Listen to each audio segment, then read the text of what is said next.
నా పేరు యాదగిరి, కారింగ్ల యాదగిరి. కూటమి ప్రభుత్వం వచ్చేసి 10 ఏళ్ళు ఎలా ఉందండి పనితీరు? సూపర్ ఎక్సలెంట్ ఉంది.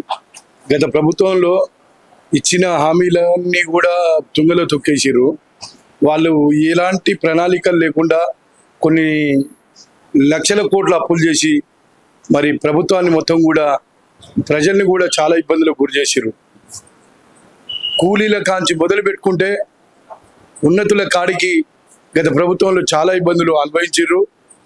దాని ప్రతిఫలమే జగన్కు 11 సీట్లు వచ్చినాయని చెప్పేసి ఈ సందర్భంగా మీకు తెలియజేసుకుంటున్నాను. బాబు గారికి జగన్ గారికి తేడా ఏంటి? బాబు గారేమో ముందు చూపుతో పనిచేస్తాడు. ఆయన ఒక ప్రణాళిక, ఆయన ఒక ఋషి, ఆయన ఒక యోగి, ఆయన ఒక కారణ జన్ముడు. ఆయన ప్రతి దాంట్లో కూడా ఒక విజన్ తోటి ముందు చూపుతోటి ముందరికి పోయేటువంటి వ్యక్తి. ఆయన హైదరాబాద్ను డెవలప్ చేసింది ఆయనే, అమరావతి పేరు పెట్టి ఈ రాష్ట్రాన్ని నిర్మించింది కూడా ఆయనే. ఆయనకే సాధ్యం. కానీ మరి అంత కష్టకాలంలో కూడా పార్టీ ఓడిపోయినప్పుడు, అంత కష్టకాలంలో చంద్రబాబు నాయుడు గారిని జైల్లో పెట్టినప్పుడు కూడా ఆయన ఎక్కడ కూడా ఎలాంటి తప్పు చేయలేదని చెప్పేసి ఒక మచ్చలేని చంద్రుడు లెక్క ఆయన వచ్చిండు. ఆయనను వాళ్ళు ఎన్నో ఇబ్బందులు పెట్టాలని చూసిరు, కానీ వాళ్ళే ఇబ్బందుల పాలైపోయారు. ఆ వెంకటేశ్వర స్వామి కృపా కటాక్షాలు చంద్రబాబు నాయుడు మీద ఉన్నాయి. వెంకటేశ్వర స్వామి దేవాలయాన్ని కూడా సర్వనాశనం చేశారు జగన్ ప్రభుత్వం. అందులో వచ్చినటువంటి అధ్యక్షుడు టీటీడీ చైర్మన్ కూడా ఆయన బొట్టు పెట్టుకోకుండా ఒక క్రిస్టియను మతస్థులైనటువంటి వాళ్ళకి ఇచ్చారు. దాని ప్రతిఫలమే ఇవాళ మరి జగన్ అనుభవిస్తున్నాడని కూడా ఈ సందర్భంగా తెలియజేసుకుంటున్నాను. ఆయన వస్తాడనేది ఇక కలలో కూడా జరగదు. అది ఇక్కడ పవన్ కళ్యాణ్ ఉన్నాడు, ఇక్కడ ఒక విజన్ ఉన్నటువంటి చంద్రబాబు నాయుడు ఉన్నాడు.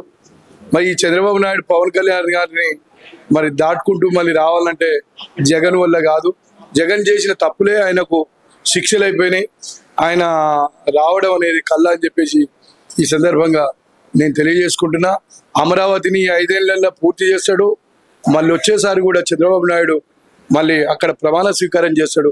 ప్రజలందరి మనల్ని కోరుకుంటుండ్రు, ప్రజలకు ఉద్యోగాలు ఇస్తుండ్రు, ప్రజలకు ఉపాధి మార్గాలు చూపిస్తుండ్రు, ప్రజలకు ఒక మార్గదర్శకమైనటువంటి పాలన అందజేస్తుండ్రు.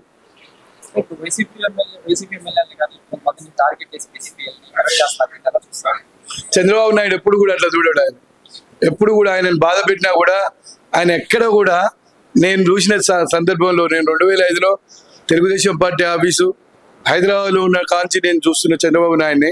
చంద్రబాబు నాయుడు ఎక్కడ కూడా విమర్శలకు కానీ పొగడ్తలకు కానీ లొంగడైన ఆయన ఒక మహర్షి. ఆయన ఇది అందరు తెలుసుకోవాల్సిన విషయం ఏంటంటే ఇంత ఎత్తుకు ఎదిగినా కూడా చంద్రబాబు ఒక నా విజన్ తోటి పనిచేస్తాడు.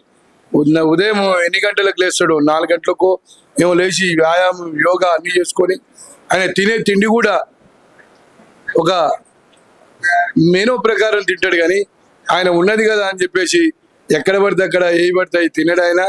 ఆయన ఇన్ని సంవత్సరాలు వచ్చినాయి, ఇప్పుడు 73, 74 సంవత్సరాలు వచ్చినాయి చంద్రబాబు నాయుడుకి. అయినా ఆయనతో పాటుగా యువకులు కూడా నడవలేరని చెప్పేసి ఈ సందర్భంగా నేను తెలియజేసుకుంటున్నా. ఆయనది మరి ఏప్రిల్ నెల 20వ తారీఖున ఆయన జన్మదినం ఉంది. ఒక బాబు అని ఆయన అమ్మ చంద్రబాబు అని ఎట్లా పెట్టిందో కానీ నిజంగా కూడా ఆయన నిండు 100 ఏళ్ళు బాబు లెక్కనే ఉంటాడని చెప్పేసి నేను అనుకుంటున్నా. ఆయన ఆహార నియమాలు, ఆయన చేసేటువంటి యోగా ఆయనని రక్షిస్తుంది అనుకుంటున్నా నేను. కూటమి ప్రభుత్వం ఒక అద్భుతం. అసలు ఆయన చంద్రబాబు నాయుడే ఒక అద్భుతం. కూటమి ప్రభుత్వం ఇప్పుడు పవన్ కళ్యాణ్ కానీ చంద్రబాబు నాయుడు కానీ వీళ్ళిద్దరి కలయికలో రాష్ట్రం అభివృద్ధి ప్రదంలోకి నడుస్తుంది.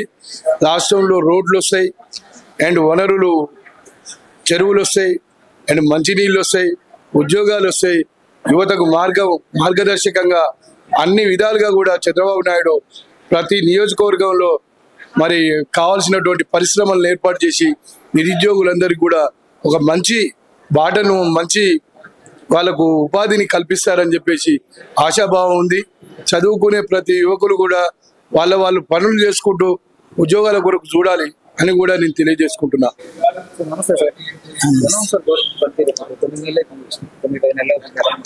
10 నెలల రివ్యూలో బాగానే ఉందండి. 4,000 రూపాయలు ఆసరా పెన్షన్ దేశంలో ఏ ముఖ్యమంత్రి ఆసరా పింఛను 4,000 రూపాయలు ఏ రాష్ట్రంలో కూడా 4,000 రూపాయలు ఇచ్చిన దాఖలాలు లేవు. ఒకటే అది అలాగే 3 నెలల పెండింగ్ కూడా 7,000 రూపాయలు రాగానే ఇచ్చారు. ప్రతి నెల ఆసరా పెన్షన్లు ఇవ్వడానికి చంద్రబాబు నాయుడు గారు ప్రతి పేదవాడి ఇంటికి ప్రతి నియోజకవర్గంలో వెళ్ళి ఏ ముఖ్యమంత్రి ఈ దేశంలో గిన్నిస్ బుక్ లో రికార్డ్ ఎక్కించండి. ఏ ముఖ్యమంత్రి ఒక పేదవాడికి కాఫీ కాసి వాళ్ళ చేతికిచ్చి వాళ్ళకు వాళ్ళ యోగక్షేమాలు తెలుసుకొని ఆరోగ్య విషయాలు తెలుసుకొని మీకు ఇల్లు ఉందా లేదా అని ఇల్లు తెలుసుకొని ఇల్లు లేకపోతే ఇల్లు కట్టించి అసలు ఏ ముఖ్యమంత్రి నాకు 50 సంవత్సరాలండి ఏ ముఖ్యమంత్రి నేను ఇటువంటి పాలన చూడలేదండి. ఆసరా పెన్షన్లు ప్రతి నెల ఒక పేదవాడికి. ఇది పేదల ప్రభుత్వం. జగన్మోహన్ రెడ్డి గారు ఒకటే తెలుసుకోవాలి, ఇది పెత్తందారుల ప్రభుత్వం కాదు, ఇది పేదల ప్రభుత్వం అని ఇప్పటికైనా జగన్మోహన్ రెడ్డి గారు తెలుసుకోవాలి. ఇప్పటికైనా జగన్మోహన్ రెడ్డి గారు వెళ్తున్నారు ప్రజల్లోకి. కానీ 3 సంవత్సరాల వరకు వాళ్ళు ప్రజల్లోకి వెళ్ళకపోయినా పాజిటివ్ ఎనర్జీ రాదండి. పాజిటివ్ ఎనర్జీ మటుకు కూటమి ప్రభుత్వానికే ఉందండి. అరెస్ట్ చేస్తున్నారు. ఇప్పుడు ఈ జనం కూడా భయపడ్డారు, కూడా అరెస్ట్ చేస్తారు. లోకేష్ బాబు గారి రెడ్ బుక్ చూసుకొని మళ్ళీ హార్ట్ స్ట్రోక్లు వస్తాయి. వాళ్ళు బాత్రూమ్ లో పడిపోతున్నారు. వాళ్ళు అసలు బీపీలు పెరుగుతున్నాయి, షుగర్లు వస్తున్నాయి. ఎందుకంటే తప్పు చేయనప్పుడు భయపడాల్సిన అవసరం ఏమొచ్చింది? మీరు తప్పు చేశారు కాబట్టి కదా మీకు ఇంత మెజార్టీ వచ్చినప్పుడు. అసలు ఇంత 151 మంది ప్రజలు మిమ్మల్ని ఆశీర్వదించారు. ఎంత బ్రహ్మాండంగా ఆశీర్వదించాలి. ఒక సిమెంట్ రోడ్లు బిగించేస్తారు, 3 సంవత్సరాల వరకు ఇచ్చేయలేదు. మీ అహంకారం, నాయకుల అహంకారం వల్లే మీరు ఓడిపోయారు. ఇప్పుడు చూడండి, ఈ కూటమి ప్రభుత్వం పవన్ కళ్యాణ్ కానీ చంద్రబాబు నాయుడు గారు కానీ లోకేష్ బాబు కానీ ప్రజల్ని అభిమానిస్తున్నారు. సామాన్యంగా మీ ఆఫీసులకు కానీ మరి నాలాంటి వ్యక్తుల్ని మీరు ఏ రోజు రానివ్వలేదు. ఇవాళ పార్టీ ఆఫీసులో వాళ్ళని డైరెక్ట్ కలుస్తున్నారు. ప్రతి పేదవాడి మనసును వాళ్ళు గెలుచుకుంటున్నారు. ఈ ప్రభుత్వాన్ని మళ్ళీ రావాలనుకుంటున్నారు. ఇవాళ పథకాలు ఇవ్వలేదని ప్రజలేమీ రోడ్డు మీదకి రావట్లేదండి. లేట్ అయినా పర్లేదు, అప్పు చేసి పప్పు కూడా వద్దంటున్నారు. మా పథకాలు ఇస్తారు, మా మాట నిలబెట్టుకుంటారు. వాళ్ళ మాట అయితే మీరు ఇంత అప్పులు చేశారని వాళ్ళకు అధికారంలో రాకముందు వాళ్ళకి తెలియదు మీరు ఇంత యుద్ధం చేశారని.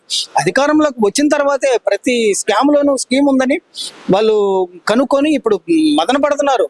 సంపద ఎలా సృష్టించే వాళ్ళు దగ్గర చంద్రబాబు నాయుడు గారు 20 గంటలు ఆలోచిస్తూనే ఉన్నారు. పేదవాడిని ఎలాగైనా సరే పేదరికంలోంచి పారదోలాలి స్థితికి తీసుకురావాలని చంద్రబాబు నాయుడు గారు, లోకేష్ బాబు గారు, పవన్ కళ్యాణ్ గారు, కేంద్రంలో మోడీ గారు అహర్నిశలు పాటుపడుతున్నారు.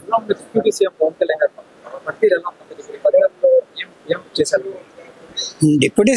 కళ్యాణ్ అంటే ఏమంటే ఈ కూటమి ప్రభుత్వం అనేది ఒకరి వల్ల ఈ ప్రభుత్వం రాలేదండి. ఈ ప్రభుత్వం అధికారం లేక రావడానికి లోకేష్ గారు యువగలం పాదయాత్ర అండి. చాలా మందికి పాదయాత్ర పవర్ ఏంటో చాలా మందికి తెలియదండి. నేను చెప్తాను. రాజశేఖర రెడ్డి గారు పాదయాత్ర చేశారు, ముఖ్యమంత్రి అయ్యారు. చంద్రబాబు నాయుడు గారు పాదయాత్ర చేశారు, ముఖ్యమంత్రి అయ్యారు. జగన్మోహన్ రెడ్డి గారు పాదయాత్ర చేశారు, ముఖ్యమంత్రి అయ్యారు. అలాగే లోకేష్ బాబు గారు కూడా పాదయాత్ర చేశారు, ముఖ్యమంత్రి అయ్యారు. నాన్నగారు ఉన్నారు కాబట్టి నాన్నగారు ముఖ్యమంత్రి.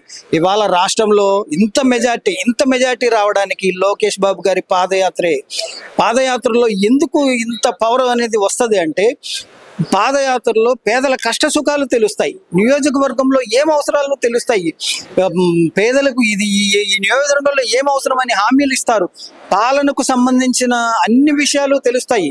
కాబట్టి పరిపాలన కూడా సుభిక్షంగా ఉంటుంది. గతము కంటే మిన్నగా సత్యధర్మ నిస్వార్థ సేవ, సత్యధర్మ పాలన ఈ కూటమి ప్రభుత్వం చేస్తున్నారండి. ఈ నెక్స్ట్ కూటమి ప్రభుత్వం అంటే మన కూటమి ప్రభుత్వంలో మన జనసేన ఆవిర్భావ దినోత్సవంలో నాగేంద్ర బాబు అన్నారు, పిఠాపురంలో పవన్ కళ్యాణ్ ప్రజలే గెలిపించారని. కాదండి, ఎలక్షన్ టైంలో మటుకు మీరు టీడీపీ కార్యకర్తలను అందరినీ కలుపుకొని ఎలక్షన్ టైంలో ఏదైతే మీరు భుజం మీద చేసుకొని అందరినీ తీసుకెళ్లారో, ఈ గెలిచిన తర్వాత కూడా అదే ఉద్దేశంతో ఉంటేనే ప్రజలు మళ్ళీ ఆశీర్వదించడానికి ఉంటారు. ఇవాళ కూటమి ప్రభుత్వం లోకేష్ బాబు కానీ చంద్రబాబు నాయుడు గారు కానీ అందరూ కలిసి కట్టుగా పనిచేస్తేనే మనకు విజయం వచ్చింది అని చెప్తున్నారే తప్ప మేమే గెలిచాము, మా యువగలం పాదయాత్ర గెలిచిందని ఎక్కడ చెప్పుకోవట్లేదండి. వాళ్ళ పవన్ కళ్యాణ్ కానీ, జనసేన కానీ, బీజేపీ కానీ ప్రజల్ని ఎంతసేపు ప్రజలు మీరు ఎలా కలుపుకుపోయారో మీ విజయానికి కావాల్సినట్టు ఇప్పుడు కూడా అలాగే కలుపుకుపోతే గెలిచిన తర్వాత అయినా అలాగే ఉండాలి, ఓటమైనా అలాగే ఉండాలి. ఇవాళ గెలిచిన తర్వాత మేమే కారణం మేమే అని చెప్పుకోకూడదండి. కూటమి ప్రభుత్వం ఆశీర్వదించాలంటే 3 సంవత్సరాలు వీళ్ళు గట్టిగా కష్టపడాలండి. చంద్రబాబు నాయుడు ఎలా కష్టపడుతున్నారో పవన్ కళ్యాణ్ గారు కూడా అలాగే కష్టపడాలి. బీజేపీ మోడీ గారు కూడా మా చంద్రబాబు నాయుడు గారికి నిధులు సమకూర్చడంలో పోలవరానికి నిధులు సమకూర్చాలి, అమరావతికి కూడా నిధులు సమకూర్చాలి. దగ్గర 21 మంది ఎంపీలు ఉన్నారు. సంజీవిని అని పదే చెప్తున్నారు చంద్రబాబు నాయుడు గారు. అలాగే మోడీ గారు కూడా ఈ రాష్ట్ర ప్రభుత్వానికి అమరావతిని బాగా నిర్మాణం చేయడానికి నిధులు బాగా సమకూర్చాలని కోరుకున్నారండి ప్రజలు.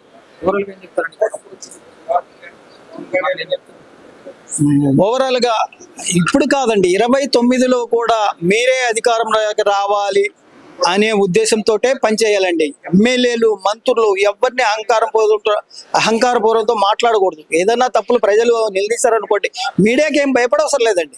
ప్రజలకు చెప్పుకోవచ్చు, అమ్మా మేము ఏదైనా చేయని ఉంటే మమ్మల్ని క్షమించండి అమ్మా, ఇక ముందు చేస్తాం మేము అని చెప్తే గన ఇస్తారండి. లేదా అహంకారంతో చేస్తే వైసీపీకి పట్టినకైతే కూటమి ప్రభుత్వానికి పడతారు.